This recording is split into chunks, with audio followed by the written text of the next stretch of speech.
கணினிக்கு அல்லாஹ்வின் நல்லடியார்களே, எல்லாம் வல்ல ரப்புல் ஆலமீன் அல்லாஹ் ஜல்ல ஷானஹு தஆலா நம்மையும் நாம் தொழுத இந்த சுபஹனுடைய தொழுகையையும் நம்மிடத்திலிருந்து பரிபூரணமாக கபூல் செய்வானாக.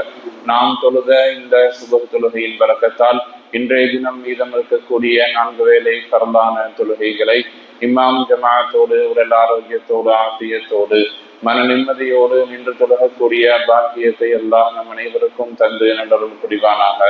வாழும் காலம் எல்லாம் லா இலாஹ இல்லல்லாஹ் முஹம்மது ரசூலுல்லாஹ் என்கிற கலிமாவோடு வாழ்ந்து மரணிக்கிற நல்ல நசீபை அல்லாஹ் ஜல்ல ஷானஹு தஆலா நம் அனைவருக்கும் தந்து நல்லருள் புரிவானாக. நம்மில் நம்முடைய குடும்பத்தார்களில் நம்முடன் பிறந்தவர்களில் மனைவி மக்களில் யாரெல்லாம் என்னென்னவெல்லாம் நோயினால் பாதிக்கப்பட்டிருக்கிறார்களோ அல்லாஹ் ஜல்ல ஷானஹு தஆலா அவர்கள் அனைவருக்கும் பரிபூர்ணமான உடல் ஆரோக்கியத்தையும் ஆபியத்தையும் தந்து நல்லருள் புரிவானாக. நம்முடைய பயணங்களை அல்லாஹ் ஜல்ல ஷானஹு தஆலா பாதுகாப்பானதாக ஆக்கி தந்து நல்லருள் புரிவானாக. ஆமீன் ஆமீன் யா ரப்பல் ஆலமீன். கணிமிக்க அல்லாஹ்வின் நல்லடியார்களே, நபி ஸல்லல்லாஹு அலைஹி வஸல்லம் அவர்கள் ஒரு மனிதன் எப்படியெல்லாம் வாழ்ந்தால் மிக அழகான வாழ்க்கையாக அவனுடைய வாழ்க்கை இருக்கும் என்று வாழ்வியல் ரீதியான யதார்த்தமான நிறைய நல்ல சிந்தனைகளை நல்ல தத்துவங்களை நமக்கு சொல்லி தந்திருக்கிறார்கள். ஒன்றல்ல இரண்டல்ல ஏராளமான நல்ல பழக்க வழக்கங்கள், நல்ல செயல்பாடுகள், நல்ல சிந்தனைகள் எல்லாம் இதில் அடங்கும். நபி ஸல்லல்லாஹு அலைஹி வஸல்லம் உங்களுடைய சிந்தனையை நீங்கள் இப்படி அமைத்துக் கொள்ளுங்கள், உங்களுடைய செயல்பாடுகளை இப்படி அமைத்துக் கொள்ளுங்கள். அப்படி இருந்தால் நீங்கள் நல்ல முஃமினாக முஸ்லிமாக இருப்பதோடு மட்டுமல்லாமல் நீங்கள் நல்ல மனிதராக பிறரால் நேசிக்கப்படக்கூடிய நல்லதொரு மனிதராக உங்களால் வாழ முடியும் என்று ஏராளமான நல்ல சிந்தனைகளை நமக்கு சொல்லி தந்திருக்கிறார்கள்.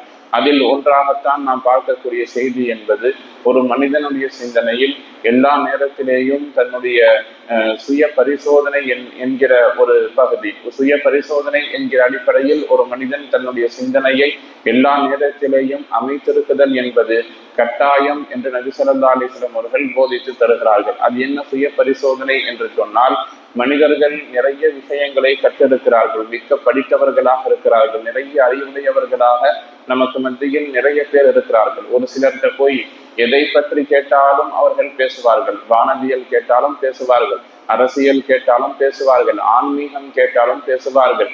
இப்படி எல்லா விஷயங்களையும் தெரிந்து வைத்திருக்கக்கூடிய ஒரு மனிதன் தன்னை பற்றி சரியாக அறிந்து கொள்ளாமல் இருப்பது வேதனை.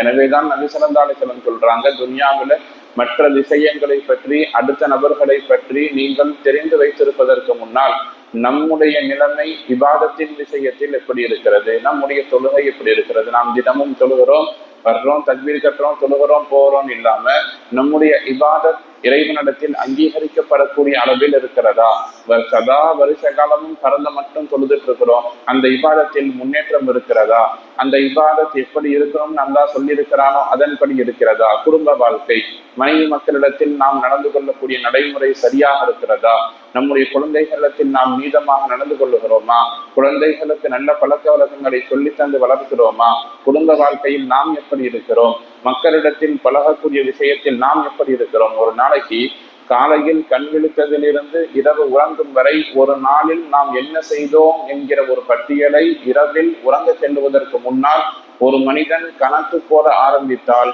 அவன் நிச்சயம் இறைநேசராகி விடுவான். ஒவ்வொரு நாளும் இன்றைக்கு காலையில நாம ஃபஜ்ருக்கு எழுந்தோம், காலையில் ஃபஜ்ருக்கு போனோம், வந்தோம், கடை வீதிகளுக்கு சென்றோம், இவரை பார்த்தோம், இன்றை சந்தித்தோம், இங்கே விலை பேசினோம், இந்த இடத்துல இவரிடத்தில் பேசியது சரி, இவரிடத்தில் பேசியது தவறு, நாம் இப்படி வேகப்பட்டு பேசி இருக்கக்கூடாது, இது மாதிரியான பார்வையை பார்த்திருக்க கூடாது, இந்த வேலையை செய்திருக்க கூடாது என்று ஒவ்வொரு நாளும் தன்னுடைய அன்றாடம் செயல்பாடுகளை ஒரு மனிதன் சுய பரிசோதனை செய்து கொள்ள ஆரம்பித்தால் நிச்சயம் அவன் இறைநேசராகி விடுவான். அதைத்தான் நபி ஸல்லல்லாஹு அலைஹி வஸல்லம் அவர்கள் நமக்கு ஒரு மனிதன் எல்லா நேரத்திலேயும் சுய பரிசோதனை செய்து கொள்வது அவசியம் என்று சொன்னார்கள்.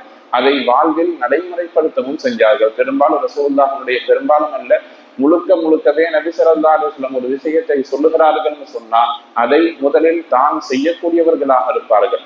ரசூலுல்லாஹ் கால் வீங்க நின்று தொழுகக்கூடிய நேரத்தில் மனைவிமார்களில் ஒருவர் கேட்பார், யார் ரசூலுல்லாஹ், முன்பின் பாவங்கள் மன்னிக்கப்பட்ட நீங்கள் இவ்வளவு ஏன் வருத்தி கொண்டு இபாதத் செய்ய வேண்டும் என்று கேட்ட பொழுது, என்னுடைய இறைவனுக்கு நான் நன்றியுள்ள அடியானாக இருக்க வேண்டும் என்று நான் ஆசைப்படுகிறேன் என்று நபி ஸல்லல்லாஹு அலைஹி வஸல்லம் அவர்கள் சொன்னார்கள்.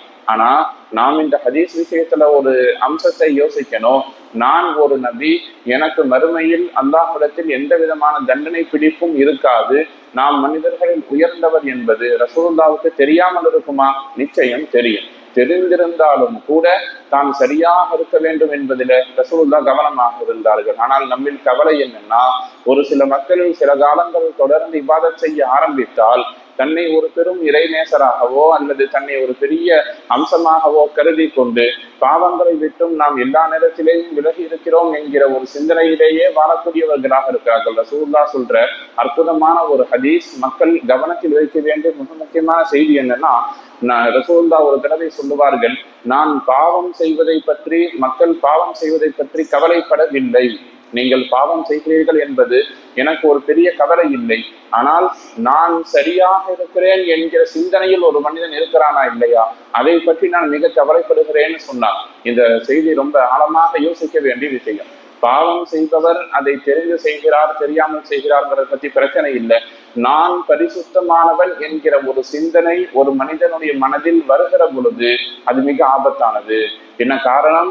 அவர் என்ன செய்கிறோம் என்பதை தெரியாமலேயே செய்து கொண்டிருப்பார். உமர் ரலியல்லாஹு தஆலா அன்ஹு என்ன செய்யறாங்கன்னா, ஒரு மனிதரை அழைத்து, சாலையில் செல்லக்கூடிய ஒரு மனிதரை அழைத்து நிறுத்தி வச்சு கேட்பாங்க, என்னை பற்றி நீ என்ன நினைக்கிறாய், என்னிடத்தில் என்னென்ன தவறு இருக்கிறதுன்னு சொல்லுங்க அப்படின்னு சொல்லி கேட்கிற பொழுது அந்த மனிதர் சொல்லுவார், அமீருல் முஃமினீன், நீங்கள் நேர்மையாக இருக்கிறீர்கள், சரியா இருக்கிறீங்க, உங்கள்ட்ட என்ன தப்பு இருக்க போகுதுன்னு சொல்லும் பொழுது, நீ என்னை பற்றி உள்ள குறைபாடுகளை சொல்லவில்லை என்று சொன்னால் நான் உன்னை தண்டிப்பேன் என்று அவரை அதட்டுகிற பொழுது அந்த மனிதர் பேச ஆரம்பிப்பார், நீங்கள் உங்களுடைய குடும்பத்தார்களிடத்தில் கடுமையாக நடந்து கொள்ளுகிறீர்கள், உங்களுடைய குடும்பத்தார்களை மற்றவர்களை போல் சாதாரணமாக வைப்பதில்லை, அவர்களுக்கு அளவான உணவுகளையே தருகிறீர்கள், அவர்களை மிகவும் கட்டுக்கோப்பாக அடக்கி வைத்திருக்கிறீர்கள், ஆனால் அதற்கு மேலாக அவர்களை விட நீங்கள் பேணுதலாக இருக்கிறீர்கள். நாங்கள்லாம் சாதாரணமா கடை தெருவுக்கு போறோம், நினைத்ததை வாங்குகிறோம், வருகிறோம், ஆனால் உங்களுடைய குடும்பத்தார்களை நீங்கள் அதை போல வாங்குவதற்கு அனுபவிப்பதில்லை. துன்யாவுடைய விஷயத்துல உங்களுடைய குடும்பத்தை நீங்கள் கட்டுப்பாடாக வைத்திருக்கிறீர்கள், அதை விட நீங்கள் கட்டுப்பாடாக இருக்கிறீர்கள்,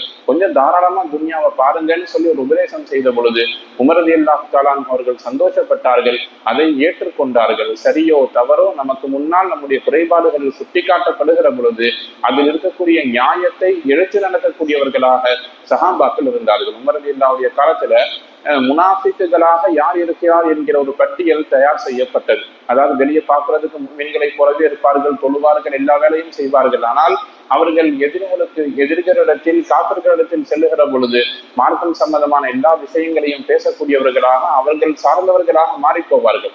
உமர் ரலியல்லாஹு என்ன செஞ்சாங்கன்னா, இந்த மாதிரி யார் முனாஃபிக் இருக்கிறான்னு ஒரு பட்டியல் தயார் செய்யுங்கன்னு சொல்லிட்டு அந்த சஹாபி அந்த வேலையை முடித்து விட்டு வருகிற பொழுது அவர்கிட்ட கேட்ட முதல் செய்தி, இந்த பட்டியலில் என்னுடைய பெயர் இருக்குதான்னு கேட்டார். அதாவது தன்னை பற்றி பெரிதாக நினைத்துக் கொள்ளாமல் எல்லா நேரத்திலேயும் தன்னிடத்தில் இருக்கக்கூடிய தவறு என்ன, நாம் எதை செய்கிறோம், சரியாக செய்கிறோமா இல்லையா என்கிற பார்வை ரசூலுல்லாஹ்விடம் இருந்தது, சஹாபாக்கள்கிட்டையும் இருந்தது. சமகாலத்தில் மக்களிடத்தில் தான் செய்வது சரி, தன்னுடைய குடும்பத்தார்கள் செய்வது சரி, தன்னை சார்ந்தவர்கள் செய்வது சரி, ஒரு மனிதரை நமக்கு மனதிற்கு பிடிக்கவில்லை என்றால் அவர் எது செய்தாலும் தவறு என்கிற பாதையிலேயே பெரும்பாலும் மக்கள் பயணித்துக் கொண்டிருக்கிறார்கள்.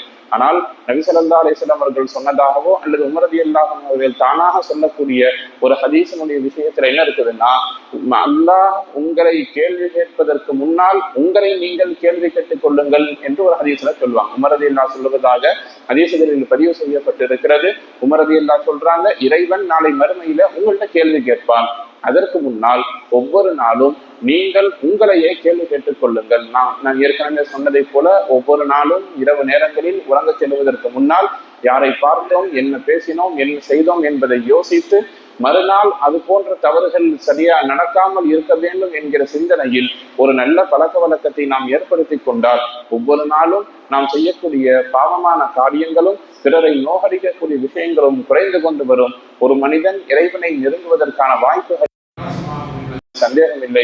எல்லாம் வல்ல ரப்புல் ஆலமீன் அல்லாஹ் ஜல்ல ஷானுஹு தஆலா துன்யாவில் வாழக்கூடிய காலகட்டங்களில் நம்முடைய சொல்லால் செயலால் பிறருக்கு எந்த விதத்திலையும் இடையூறு ஏற்படுத்தி விடாமல் நம்முடைய விஷயங்களில் நாம் செய்யக்கூடிய சரியான விஷயங்களையும் தவறான விஷயங்களையும் புரிந்து அறிந்து உணர்ந்து இறைவனிடத்தில் பாவ மன்னிப்பை பெற்று வாழக்கூடிய நல்லதொரு மக்களாக நம் அனைவரையும் ஆக்கி நல்லதொரு புரிவானாக. வாஹிரு தஅவானா அனில் ஹம்துலில்லாஹி ரப்பில் ஆலமீன்.